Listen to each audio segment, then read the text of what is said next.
In the second chapter of the Bhagavad Gita, Krishna mentions that one should be able to control his senses through the regulative principles of freedom.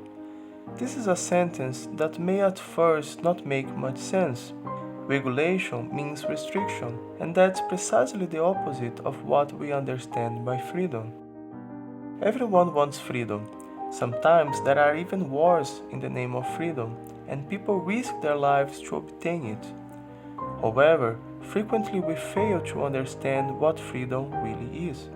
For example, one may think that freedom is about getting rid of a tyrant living abroad, but if the tyrant is simply replaced by another tyrant living in the same country we live, is this really better? Surely, if one is living in a constricted position without free will and he can be freed, this is a great improvement. The problem is that we live together with 6 different tyrants.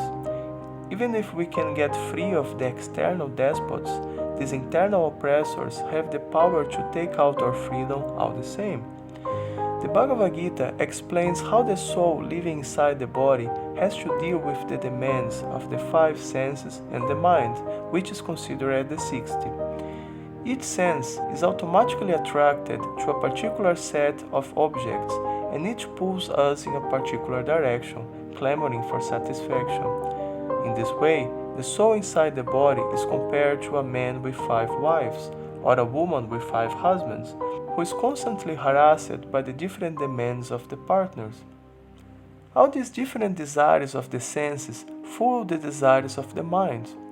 Different from the senses, which are basically mechanical, the mind is a much more formidable force that not only records but replays past desires, constantly pushing the living entity in different directions. While the senses are part of the gross body, the mind is part of the subtle body. Therefore, it accompanies the soul body after body.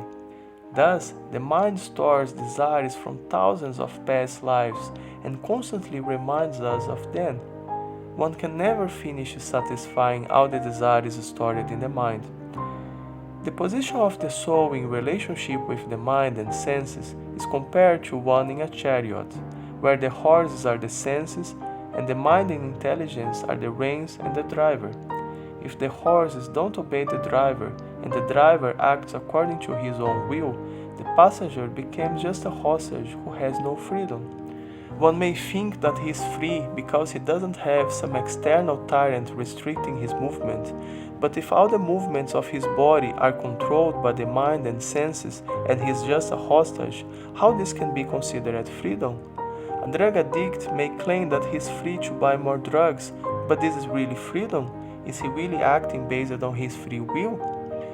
To counter this, there are 4 principles prescribed in the Vedic literature for one who is interested in achieving real freedom.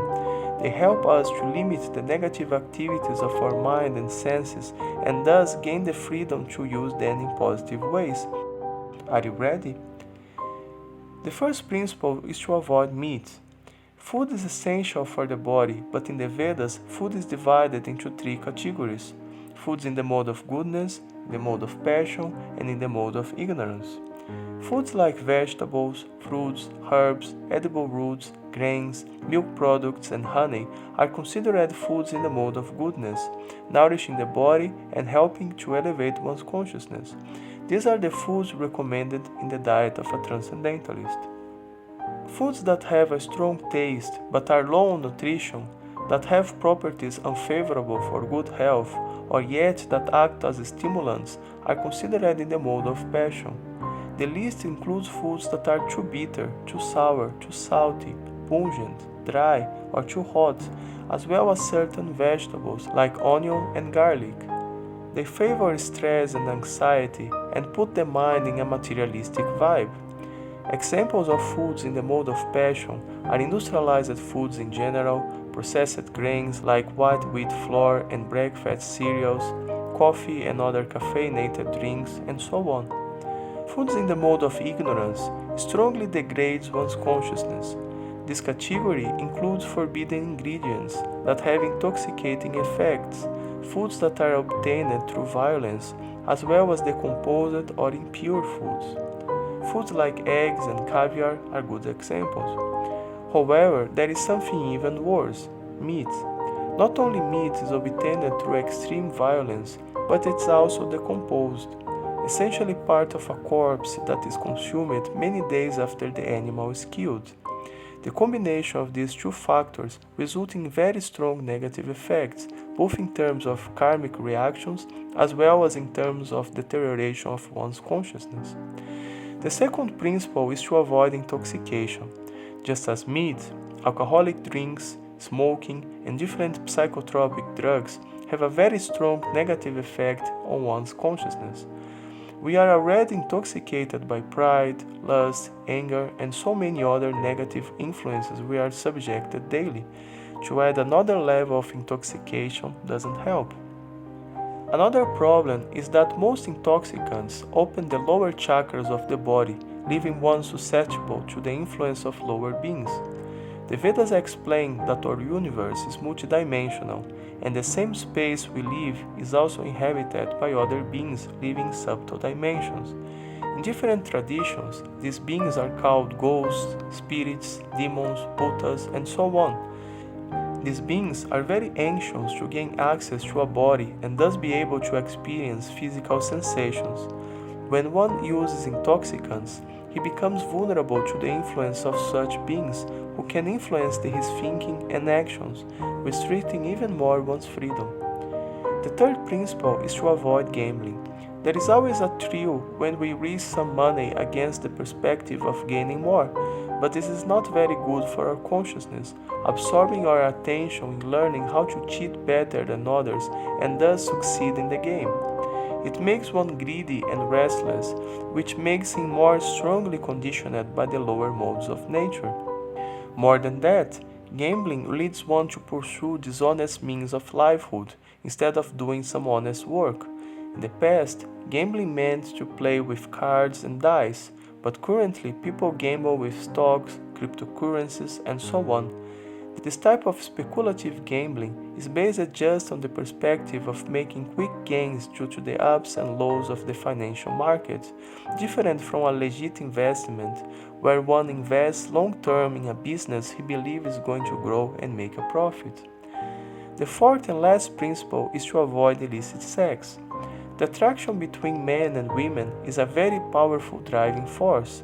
It will not be an exaggeration to say that the whole world revolves around that.